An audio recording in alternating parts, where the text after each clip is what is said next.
tem alguns aspectos interessantes dessa reunião de ministros, que, aliás, se nós não tivéssemos os nomes ali vazados, poderia, qualquer pessoa que ouvisse ou que lesse aqueles diálogos, poderia pensar que estava diante de uma estrutura mafiosa, de uma organização criminosa, de um bando. Mas não, nós estávamos ali diante da cúpula do Poder Judiciário brasileiro, com algumas manifestações muito curiosas, né? Me chamaram a atenção as manifestações do Flávio Dino, por exemplo. Algumas dessas manifestações, eu diria até que indecorosas, porque atropelam até a legislação. Mas vamos nos ater ao que você falou do Alexandre de Moraes. Veja que ele foi passar férias, aparentemente, no Oriente Médio. Ele escolheu um país muito bonito, um país que, de fato, atrai turistas do mundo inteiro. Eu mesmo gostaria de visitar um dia, não tive, está lá na minha listinha de locais para conhecer no mundo, mas eu sei que esse local que ele passou com a família é um local onde existem células do Mossad muito bem desenvolvidas. Nós temos, inclusive, células do Mossad dentro do Irã. Toda aquela operação que foi feita contra o Hezbollah no Líbano, dos pagers, tudo aquilo que foi feito nos ataques de Israel ao Irã e que depois até apoiaram e subsidiaram o ataque americano ao Irã, aquilo tudo foi feito com o fruto de uma inteligência muito sofisticada.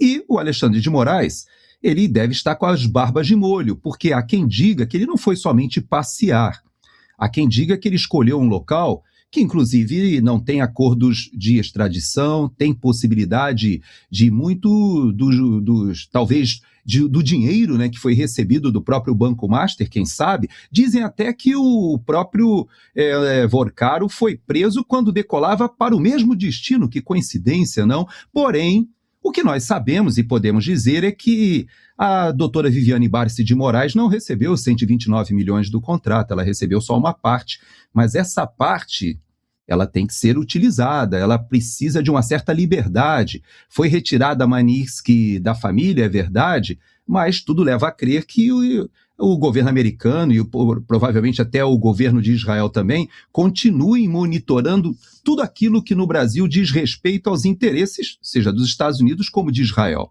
Assim funciona a inteligência de todos os países, inclusive do Brasil. Embora a inteligência do Brasil hoje é um assunto que um dia a gente pode tratar, ela está completamente desmontada. O Sisbin está desmontada, a BIM está desmontada e a Polícia Federal, inclusive, assumiu agora adjutâncias nas embaixadas tentando fazer esse trabalho de inteligência que o governo do PT conseguiu destruir até isso, que é a inteligência estratégica do país. Porém, quando o Alexandre de Moraes faz esse comentário um pouco jocoso, ele sabe que sim, a técnica para conseguir acessar o celular do Vorcaro foi uma técnica muito sofisticada que os israelenses, que são muito avançados em criptografia, e inclusive por isso eles conseguem acessar esse tipo de aparelhos, eles conseguiram mostrar muito mais do que o próprio Vorcaro não queria, inclusive ele não deu a senha.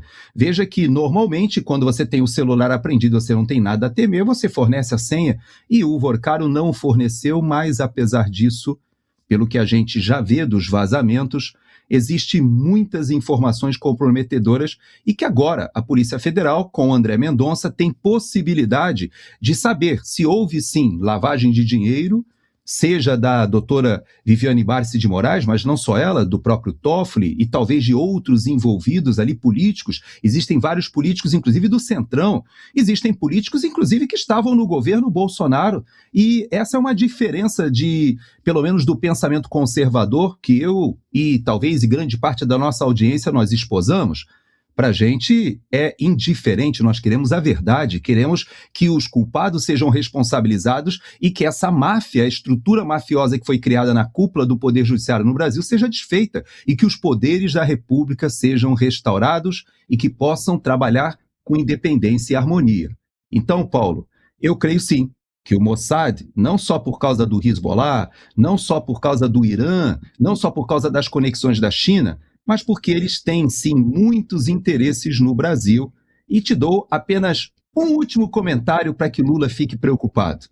Na verdade, Israel está presente em muitas áreas tecnológicas do Brasil. Na semana passada, o Gripen, que é o caça de mais avançado do Brasil, fez os seus primeiros testes de lançamento de bombas. E fez lançamento de bombas burras, ou seja, aquelas que você lança e ela cai, simplesmente pela ação da gravidade, mas fez também lançamento de bombas inteligentes, que vão direto ao alvo. E sabe como é que você transforma uma bomba burra e inteligente, Paulo?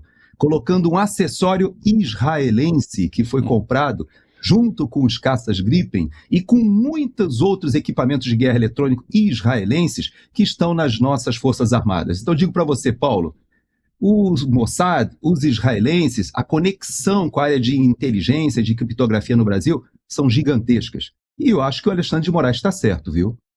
Olha, a gente já falou disso aqui uma vez, mas não custa nada relembrar, né, sobre a diferença da CIA e do Mossad. Você sabe qual é, né? A CIA é quando você tem aquele vizinho que mora do lado da sua casa, colado há 30 anos. Você faz churrasco com ele, você bebe com ele, você viaja com as famílias, né, com a sua e a dele, e de repente, depois de 30 anos, você vivendo junto ali, o cara é quase seu irmão, você descobre que ele é um agente da CIA. Legal.